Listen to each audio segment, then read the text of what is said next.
Alrighty, we are back. Actually, I feel like I should take a swig of water first.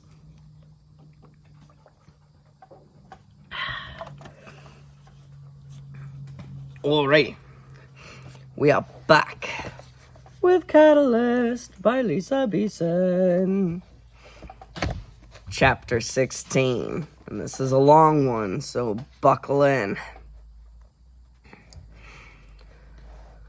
Alright. From that night on, Ari took a hiatus from her usual routine and immersed herself in medical research and helping George, Maya, and Azza in finding a cure for the Red Death virus. She felt bad about neglecting Cam and the twins, though her minions insisted on her applying Egyptian-esque eyeliner to their eyes every morning. But she also felt finding a cure was best for everyone in the long run. Over the next couple days after the vision, they heard about 2 flight attendants in Seattle, a taxi driver in New York, and a couple Chinese businessmen in Orlando, who had exhibited some symptoms and were immediately quarantined in hopes of preventing the virus from spreading. Somehow, through Gordon's, Maya's, and Azza's connections in the medical science community, they were able to procure some samples of the virus to study and experiment on some unfortunate rats in a special containment part of the lab. They attacked it with everything they had, using everything Maya and Azza could think of to combat the virus's rapid and persistent infection rate. They used every medicinal plant, mold, and fungi George had in his arsenal to try and eradicate the virus, but to no avail. Ari tried to help out whenever and however she could, by assisting Azza in research and amping Maya and George whenever they needed her to. After about 2 weeks and countless hours of tiring work and frustrating failures, Ari finally felt like they had reached a point where they were left with only After about 2 weeks and countless hours of tiring work and frustrating failures, Ari finally felt that they had reached the point where they were left with the only option she knew would work. Or at least she really hoped that it would. She had come up with the idea from the beginning, feeling that it was the most obvious course of action, but she knew that the others would have to exhaust every other option before they would agree to it. Ari was determined to prove the vision wrong, and be a source of good instead of destruction, no matter what it took. Shoring up her courage, Ari turned to Maya, who was stubbornly going over the notes of a failed antiviral attempt, hoping that maybe they had just missed something or the outcome would turn out differently if she just looked at it long enough. "Hey, Maya," Ari said. "Mm-hmm," Maya answered absently while skimming over the data. Remember how you said that the antibodies and antigens in my blood were super adaptable?" "Yes," she said, glancing up from her notes over to where Ari was sitting at the other end of the workstation and innocuously twirling a stylus between her fingers. "And that my white blood cells were remarkably efficient at eradicating harmful pathogens?" "Where are you going with this, Ari?" George asked from his desk, where he was currently researching rare medicinal plants of the Amazon and drinking his 3rd cup of coffee for the day. Azza glanced over warily from the large computer screens full of news articles and videos of those infected that he'd been poring over, clearly catching on to her train of thought. Taking a deep breath, Ari put the stylus down and just came out with it. "I think you should infect me with the virus." They all stared at her like she had suddenly gone insane. "Absolutely not," Azza objected. "Are you nuts?"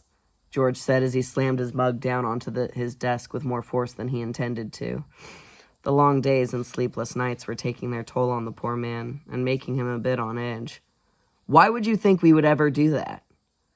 "Hear me out," Ari said calmly. "I've been able to fight off every earthborne pathogen I've come in contact with and exhibited no observable adverse effects.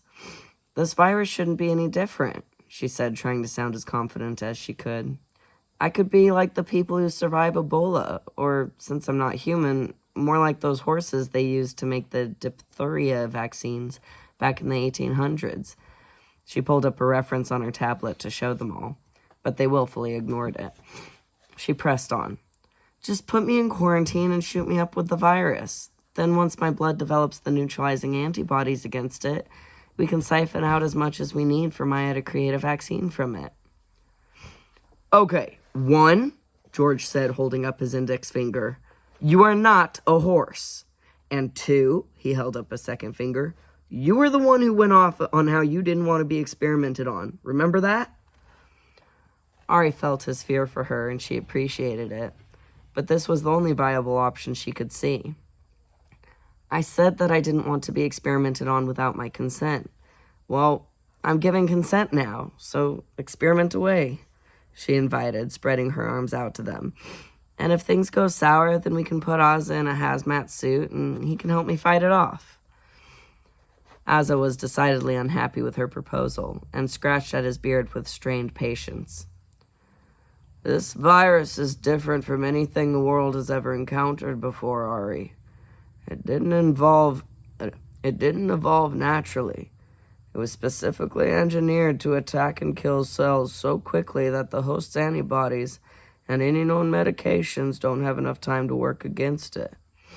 If your body can't fight the infection off fast enough, it will swiftly ravage its way through you, and the hazmat suit would do no good.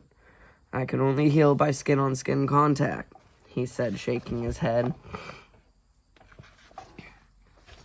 I've been through worse and come back from it, Ari said while gesturing to her scars. Ozza shook his head in firm denial. The risk is too great. It's called Red Death for a reason, Ari, George said. Ari let out a frustrated huff of breath, losing patience with their reluctance. Look, Scion's Keep has the luxury of being safe here in our little bubble, but we all have family and friends out there who are not so lucky and extremely vulnerable. I'll gladly take this risk to stop this thing now, before it continues to wreak havoc across the world. It has been spreading across Asia and Africa like wildfire, and there have been over 300 confirmed cases across South America just in the past 4 days. That's only the confirmed cases. Who knows how many people are already infected? It'll inevitably spread into the southwestern states soon, and that's a little too close to my family for comfort. My life is not any more important than the millions of others out there who will die in agony because of this illness, or in the wars and chaos that will be the result of it. I showed you all Alvaro's vision. Please, let me do this so we can stop it. Both men stubbornly shook their heads, and Ari saw that nothing she said would change their minds. But then Maya said, I think we should try it. And both men gave her exasperated looks of disbelief. It was engineered to be resistant to human antibodies, she explained. Ari is definitely not human, and her blood is highly efficient and adaptable, she said with a shrug. From what I've observed of her samples, I believe she could do it. Ari smiled gratefully and nodded to her in thanks for the support. Ozza and George were about to protest further, but they were prevented by Miles walking in and clearing his throat. Sorry to interrupt, but it's ready, Ari, he said with a smile. Ari was confused at first, but then she quickly realized he was talking about her robotic prosthetic. Whoa, seriously? After everything that had been happening lately, she'd been too preoccupied to even think about it. Cam ran up behind his father, putting his hands on his shoulders and bouncing up and down excitedly. Come on, Pipes, come see your new cyborg leg, he said with a big grin. We're putting a pin in this discussion, Ari said to George and Ozza. First, let's worry about acclimating you to your prosthetic before we even think about anything else, Ozza said, not sounding the least bit swayed by Maya's consent.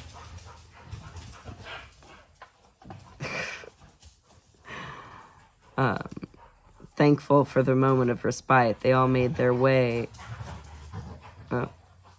boys. Ozza said, not sounding the least bit swayed by Maya's consent. Thankful for their moment of respite, they all made their way towards the back of the lab where Miles and Joshua worked. Ari was surprised to see that Gordon was already there, standing with Joshua, eagerly awaiting them. Then she saw the finished prosthetic laying on the table beside them, and she was immediately entranced. It was a work of art, made of metal and firm yet flexible, transparent mesh, shaped into the perfect mirror image of her left leg. Cam was beaming beside her as she made her way over to the table. "This is amazing," she said to Joshua and Miles. "Can I touch it?" "Of course," Joshua said with a smirk. "It's yours." Ari gently ran her hand over the smooth, transparent outer casing, marveling at the intricacy of their work inside its core.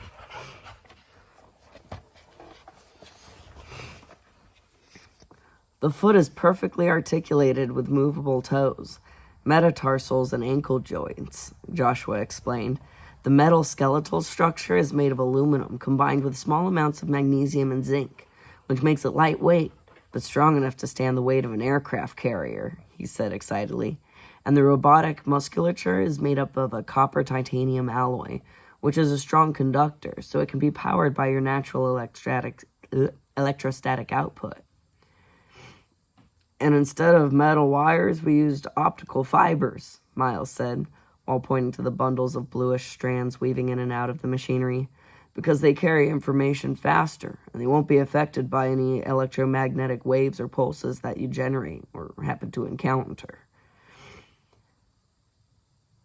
And there are sensors throughout the liquid metal circuits, encased in the durable waterproof polymer casing, that are connected to the optical fibers, which will send information to the nerves in your leg," Joshua continued.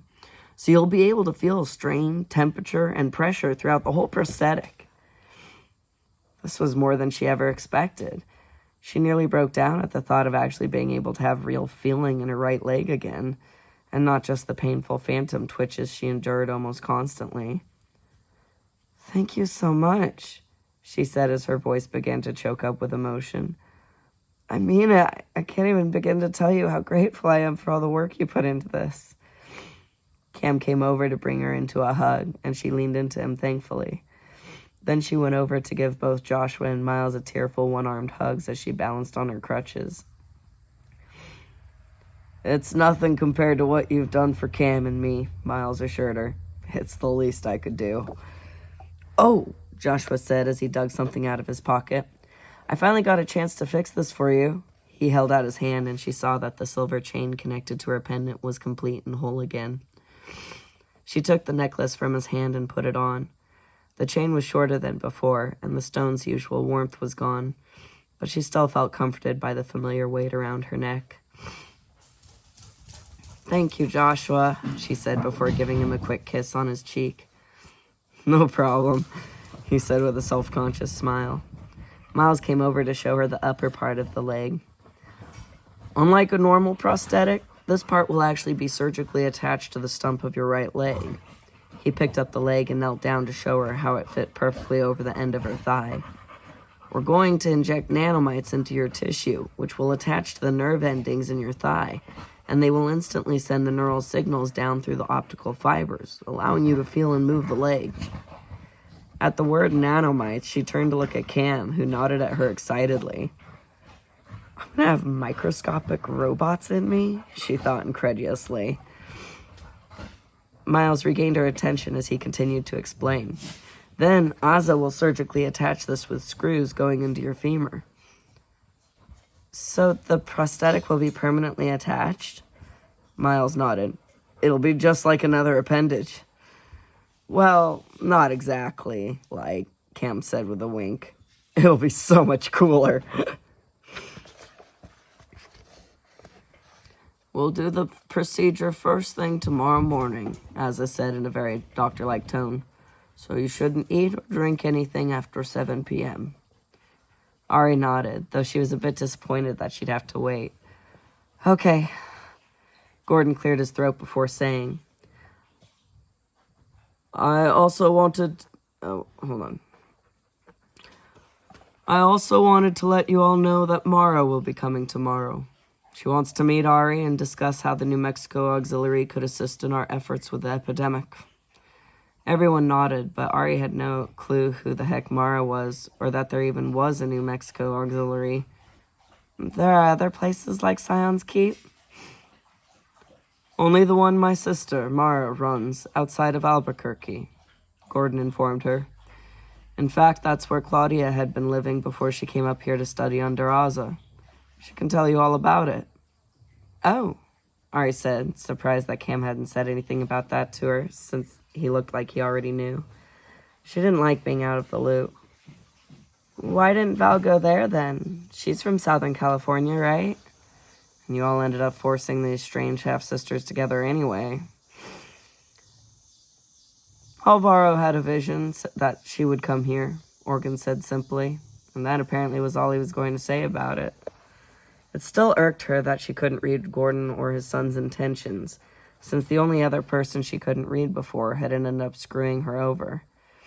But the Reinholds had sufficiently proven themselves trustworthy, so she figured the choice to send Val here probably had something to do with putting as much distance between her and everything that had to do with the man she killed, as much as it had to do with Alvaro's vision. Aza came over and put a friendly hand on Ari's back and started gently guiding her towards the door. You should probably take the remainder of the afternoon off and rest up for tomorrow, he suggested. She could tell he knew full well that he had also shut down any further discussion of her taking on the virus until after everything with the prosthetic was settled. Well played, sir. Well played. But if she was honest with herself, she really could use the rest. Lately, life had become a hamster wheel that was going just a little too fast for her to keep up with. She needed some time to reflect and collect herself, and the best way she could think of to do that would be to take a break and hang out with Cam. She needed his light-hearted take on things before the constant, exhausting feelings of dread and foreboding became too much for her. Ari allowed Aza to usher her towards the door, but called back over her shoulder. Hey, George, do you mind if I chill up in the greenhouse for a bit? No, go ahead. They could use some company, he said, referring to his plants like beloved pets, and the thought made her smile. Do you want to come with me, Cam? She asked, trying to sound nonchalant. Sure thing, Stinkface, he said with a smirk, but she saw the kind understanding in his eyes, and a little bit of the stress melted away. She loved how he could do that for her. While coming out of the lab, Ari and Cam saw Claudia and Ellie milling around the hallway, apparently waiting for them. Ellie skipped over to Ari excitedly. Cam texted Claudia that it's ready. Does it look super awesome? Josh was so good at that kind of stuff. I bet you're going to look so cool. When do you get to put it on? Ari was slightly taken aback by Ellie's in-your-face exuberance and chuckled self-consciously. It's pretty amazing. You silly boys. Oh, you cutesy things. You silly buddy butts. Hercules and Spock are wrestling on the bed. You silly munchkins.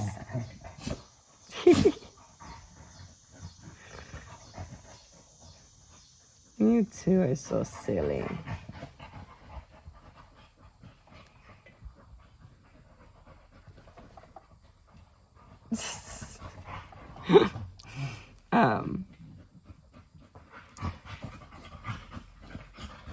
It's pretty amazing, she admitted. They're going to surgically attach it tomorrow morning. This is so exciting. I'm so excited for you, Ellie said with a big smile and went in for a quick hug. If you want, Ari said as Ellie pulled away, I'm sure they wouldn't mind if you went in to take a look, she offered with a shrug, while trying to mask the pride she felt for her new appendage. Really? Of course I want to, Ellie said with a bounce. Come on, Claude, let's go take a look. They both turned to see Cam and Claudia leaning against the wall and unabashedly making out right there in the hallway. Ari was hit with an annoying pang of proprietary jealousy, but quickly tried to tamp it down. Okay, I guess you'll come in later then, Ellie said, and turned back to Ari, who quickly put her hand on the biometric scanner to open the lab doors back up for her. After the doors closed behind Ellie, Ari schooled her features to hide her disappointment in not being able to have her alone time with Cam, since he is obviously busy at the moment, and started to go on without him. Apparently, his and Claudia's relationship had escalated pretty quickly while she'd been preoccupied with saving the world. Which is totally their prerogative, she conceded, but it didn't mean that she wanted her face rubbed in it. As she was making her way down the hallway towards the service elevator that led up to the roof, her supersonic hearing picked up Cam's mumbled farewell against Claudia's lips, and then the sound of his loping footsteps quickly coming down the hallway. "Hey, wait up, Pipes!" he called as he came up even with her. Ari had become surprisingly swift and adept with her crutches over the past couple weeks, and had a decent head start on him. "What's up? I thought you wanted to chill with me." "It's cool. You can stay with Claudia if you want. I understand," she said, trying to shrug it off, but she couldn't keep the jilted stiffness out of her voice. Stop being so lame and selfish." The last thing she wanted was to be the whiny, jealous, whatever she was to him. Cam had a girlfriend now, and Ari had to content herself with not being his first priority anymore. "Nah, I want to hang with you," he said, sounding a bit confused at her tone. "She was just excited to see me is all. And who am I to turn down a pretty lady?" he said with a cocky tilt of his head and self-satisfied smirk. Ari shook her head as his bravado and forced herself to let it go. "Sorry, I'm just being dumb. The stress is getting to me." "Understandable," he said with a shrug. "Trying to save the world can be a bit taxing." "You have absolutely no idea." "Speaking of which," looking at her through narrowed eyes, "what was going on in there when Pops and I barged in? It looked pretty intense." "Did you just call Miles Pops?" she asked, excited that their relationship had graduated to a more traditional moniker, while also trying to divert his attention from his original question. She wanted to put off telling Cam about her plan for taking on the virus as long as possible, because she knew he would be against it even more than the others. Cam rubbed the back of his head and shrugged. "Turns out he's a pretty decent guy." Ari smiled knowingly. She could sense his happiness at finally having the father he always wanted behind his attempt at insouciance.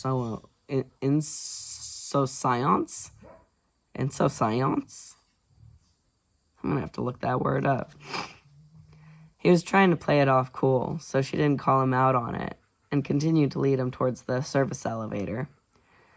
"And while I've been helping him in the lab, he's been telling me all of this stuff about his side of the family. He thinks we got our progeny genes through his father. He said that his dad always had stories about his Irish ancestors who had special knacks for things." "That's cool. I'm glad you guys are becoming closer," she said. "Yeah, it's been nice," he said. How come you never told me about Claudia and the New Mexico Auxiliary?" "She just told me about it the other day when we were talking about what was going on with Val." "Hey, did you know that Val actually killed a guy back in California?" Ari nodded, thinking back to Val's dream. Cam's shoulders slumped. "Oh," he said, disappointed that he hadn't been the one to tell her about the juicy gossip. "What did Claudia say about New Mexico?" she asked, trying to get back on track. "Oh," he said, brightening up again. "She said that when she was 15, her parents were going through a nasty divorce because her mom ran off with her personal trainer." "Wow, seriously?" Ari interrupted. She couldn't believe that after everything that horrible woman had put Val through to keep her away from Claudia and Henry, she ended up abandoning them anyway. "Yeah," Cam said. "That whole family is completely messed up. But anyway, her dad didn't know anything about raising a teenage girl by himself, so he sent her off to an elite boarding school in New Mexico, which he heard about from a client, who ends up being, wait for it, Gordon's sister, Mara. Dun dun dun, he said dramatically. "Wow," Ari said, shaking her head, not knowing what else to say and feeling sorry for Claudia, who ended up being pawned off by both parents. They finally came up to the service elevator, and Ari pushed the up button. "I had no idea Gordon even had a sister," she mused aloud. Enzo never said anything about her when we'd been talking about how Marcus was Gordon's father. Why didn't he mention her? Yeah, and get this, Cam said. Mara is the twins' grandmother. He put his fingers to his head and made a gesture like his mind was just exploded. What? Ari said. The doors opened, and as they got in, the image of the woman progeny standing next to Gordon on the mountain of bones in Alvaro's vision popped into her mind. She'd had the same white blonde hair as the twins. Could that woman be Mara? Why aren't they down there with their... Why aren't they down there with her then? Ari asked as she pressed the R button and the doors closed again.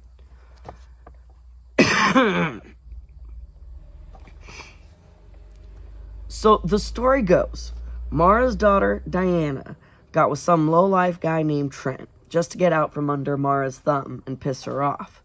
So Mara gave Diana the ultimatum of getting rid of Trent or she'd be cut off from the family fortune. Long story short, Diana chose Trent, and they ran off to California. Then one thing led to another, and the twins were born. And as you know, they ended up being horrible parents, and they got arrested for making the twins steal stuff for them. Well, Mara ended up hiring Claudia's dad to be Diana's lawyer, and he was able to get her off on a lighter sentence. But Mara told Diana that it was only on the condition that she left Trent, and that they signed custody of the twins over to Gordon. So they did, and now Diana's back with Mara in New Mexico with no legal rights to the twins. Aw, my poor minions, Ari said. I know, right? Cam said, agreeing with her. In order to distract herself from her growing anger towards Diana and Trent for putting her minions through all that, she decided... Let's try this again.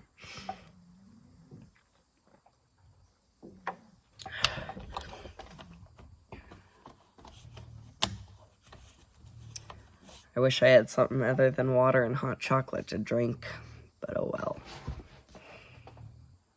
And Gatorade, but it's warm, so yeah. Warm Gatorade. Gross. Okay. Ari decided to change the subject.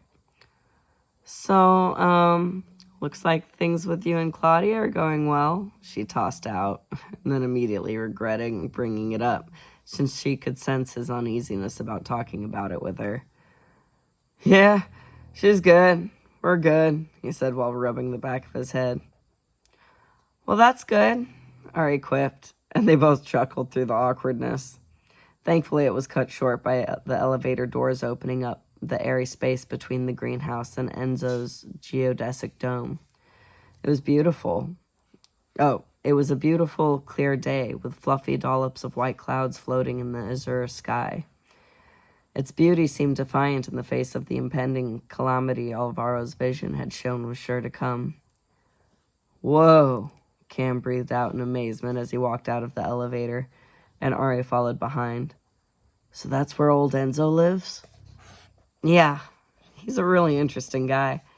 She noticed the thin energy tether coming from inside the dome out towards a distant point in the sky, and she figured he must be hitching on a bird, soaring free over the city.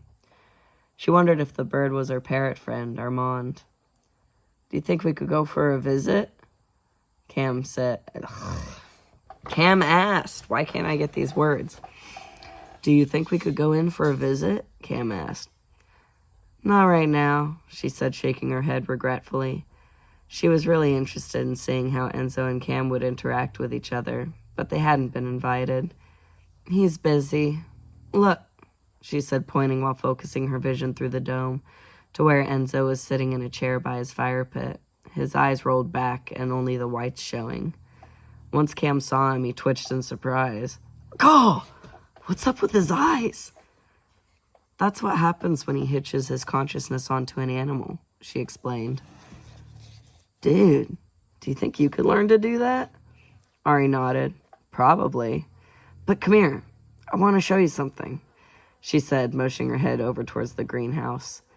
He jogged ahead and opened the door for her, and as they walked in, she made her way over to the tomato plant that she had experimented on before, and she began to explain.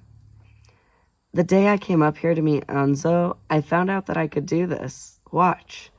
She began to concentrate on making it grow, and just as before, a tiny green bud of a tomato began to balloon and ripen right in front of their eyes. Whoa! That's insane! Cam exclaimed. Then he picked the fully ripened red tomato off the vine and looked at it in wonder.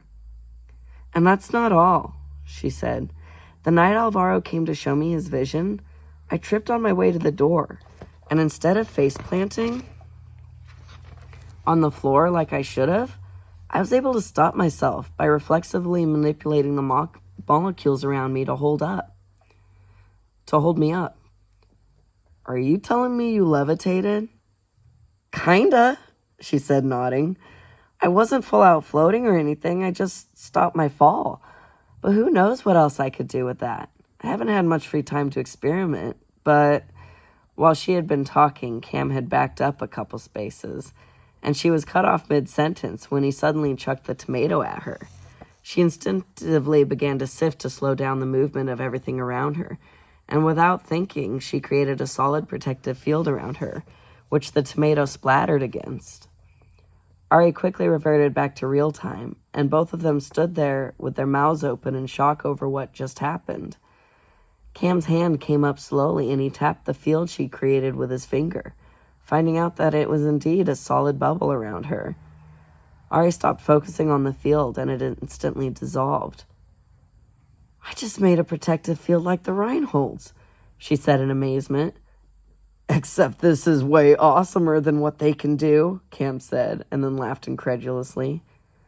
Holy crap, this must be how I was able to protect myself and Brannon from the sand squall when I was little. My theory was right. I've been able to do this stuff all along. Remembering why she had to create the field in the first place, she said, Hey, why the heck did you throw the tomato at me? I just wanted to see if you could deflect it with your sweet telekinesis powers. I didn't know you could make a freaking force field, he said while wiping off some of the bits of tomato guts that had splattered back onto his face and shirt. Serves you right, she thought ruefully. Well, next time a little heads up first, she warned, but then she couldn't help the excitement bubbling up. Holy crap, I just made a freaking force field, Cam, she said, grinning. I know, he said, grinning back. What else can you do? Who knows? I'm still trying to figure it out, she said, and then was hit with a wave of dizziness from the energy drain of showing off her new tricks. Hold up. I gotta eat something. That force field took a lot out of me. She turned and started making her way towards the banana plants. Cam reached up and grabbed a ripe bunch. For you, my lady, he said, handing them over with a sweeping bow. Why, thank you, good sir, she said, taking them with a smirk. Cam took one for himself, and then Ari quickly tore into the rest. When she was done eating, she felt better. They made their way over to the compost box and tossed the peels in, then continued to walk the paths throughout the massive greenhouse, enjoying the sights and smells of the eclectic foliage. After a while, Ari said, Cam, there was something else I figured out last time I came up here. What's that? He said while watching the progress of a bright orange monarch butterfly as it flit from one plant to another. Well, she began, trying to figure out how to tell him without giving away that she was a fluxi. I realized while watching George use his ability that there's a sort of kinetic will behind what most progenies do. Huh, all right, Cam said, trying to wrap his mind around the idea. And then I thought, what if I wasn't just randomly picking up progeny's abilities as I went along amping them? What if I have always had the potential to do these things, and I was just learning how to use them by watching the other progenies do it? What if I've always had the power of the kinetic will to do things? I just didn't know that I could, and didn't have the strength yet, so I never thought to try it. Are you sure it's not just because you amped everyone in Scion's Keep and learned their abilities that way? I wasn't sure until the new memory I had the other night. I wanted to tell you about it, but I never had the chance. Because right after I had it, Alvaro came to me about his vision. Then things snowballed from there, and... It's all right, Pipes, Cam assured her. You can tell me now. As they meandered their way through the greenhouse, she told him all about her memory, Cam listening silently and attentively as she talked. She started out by telling him all about Absalom and what he told her about the in-between. Then she went into her memory and how she had finally remembered her father, and about what had happened with the attack on the Athosite temple by the Carno renegades. She told him about how she and Brannon had to leave Malu and Umbrim behind. Then about how she had told her father about protecting her and Brannon from the sand squall in the desert. Somehow I must have created a protective field around us like I did just now, and I had used up so much of my energy that I passed out for days, maybe. Wow, Cam said, shaking his head at her in amazement. That's some heavy stuff. Ari just nodded numbly. They had made a full circuit of the greenhouse, so they went back out to the open roof and walked over to the parapet, looking out over the outskirts of Toronto. So what was your father like? He asked curiously. He was an Iron soldier. He looked young, like he was in his early 20s, and he was strong and tall, and his skin had a golden luster to it. I called him Owen, and he loved me. He didn't see me as an anomaly. He said that I was meant to be. She was trying not to tear up. Oh, and I found out why they called me Senna. Why? He said it was the name of a flower that, against all odds, bloomed and thrived in a severely harsh environment, and they hoped that I'd be the same. Seems fitting, he said with a nod. So, do you think you'll go by Senna now? Ari shook her head. No, I'm not Senna anymore. Just like how I'm not Kira anymore either. Those versions of me are over. I'm Ari now. He nodded in understanding. She took a deep breath, rubbing the cold blue pendant between her fingers. And there's something else about my father. I think he's Kale's son.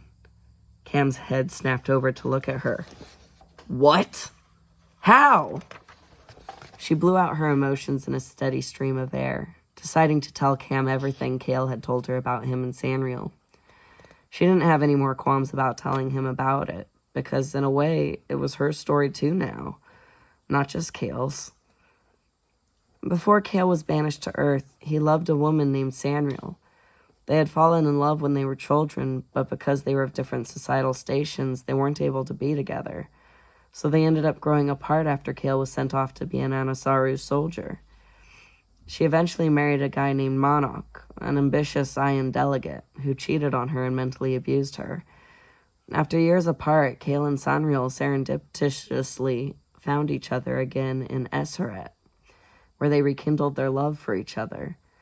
Monarch had refused to let Sanriel go, and she refused to straight up leave him until their daughter had grown to maturity. So she and Kale kept it on the down low until her daughter grew up, and then Sanriel became pregnant with Kale's child. She went back to Adelon with her sister on an aid mission in the northern regions of Talsia to hide the pregnancy.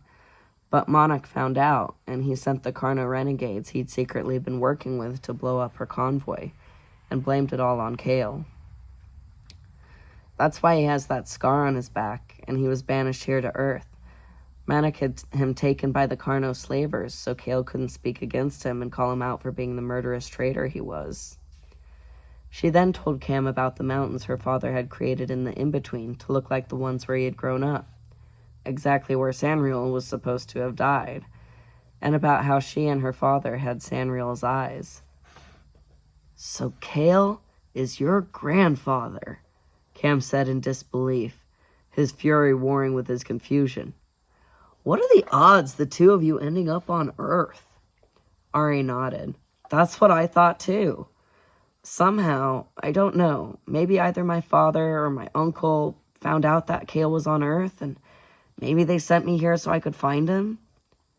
What a miserable disappointment that turned out to be, Cam said in disgust. But what happened to Vernon? He was bound to me. He was supposed to protect me at all costs. Do you think... She trailed off, not able to say it out loud. She couldn't help thinking about the debris she was found floating on in that canal. Did he die trying to get me here? He wouldn't have left her willingly. She knew that.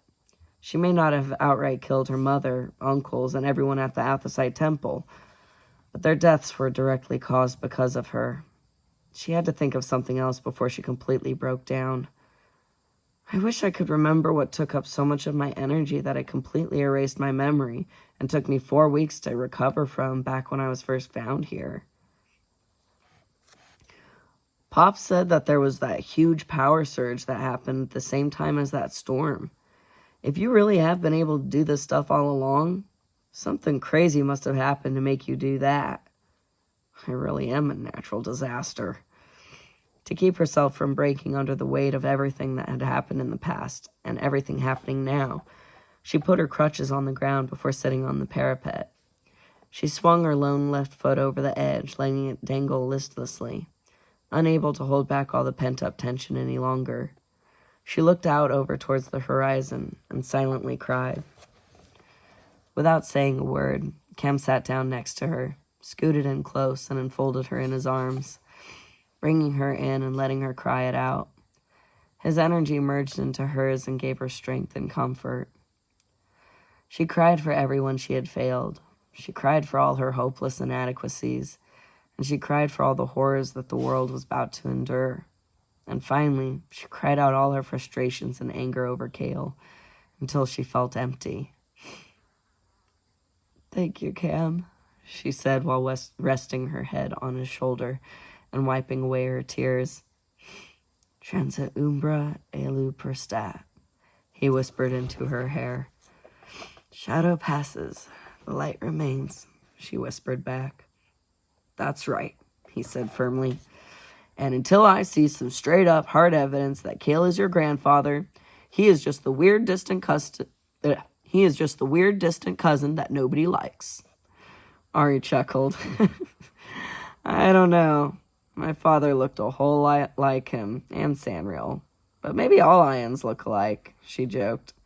"Well, that's just racist," Cam said, and they both burst out laughing, which turned out to be even more cathartic than the crying had. Ari sighed happily as her laughter faded.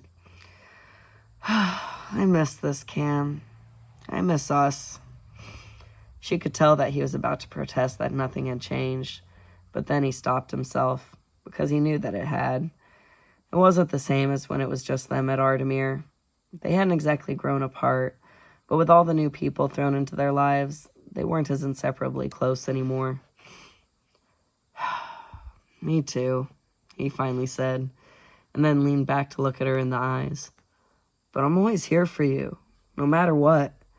He smoothed her hair back away from her face and tucked it behind her ear in the most unbelievably endearing way.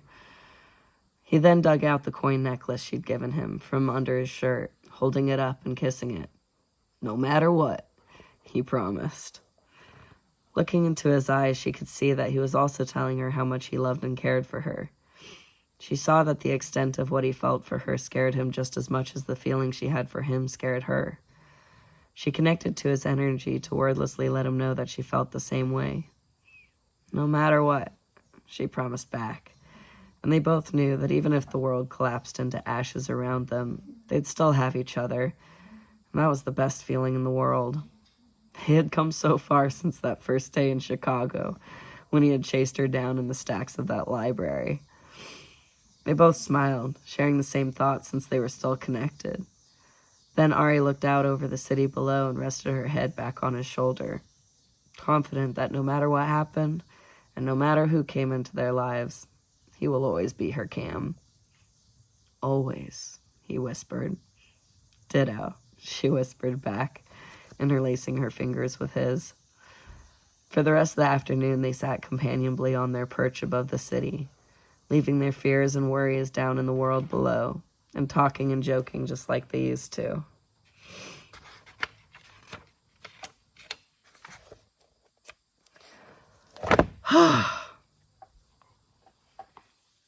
Ugh. You know, I'm gonna have to become one of those professionals who have one of those circular lights in front of them if you're actually going to get to experience the emotional part of emotional reading. But hopefully you get it. That, in case you didn't realize, was the end of chapter 16. Lots of things happening. How very exciting indeed. And just some foreboding here. Things are about to get crazy. Just you wait and see. Oh, my. Let's see, how long is the next chapter?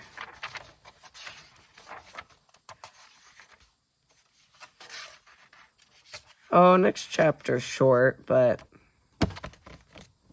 we'll do it in the next video. For now, peace. See you in chapter 17.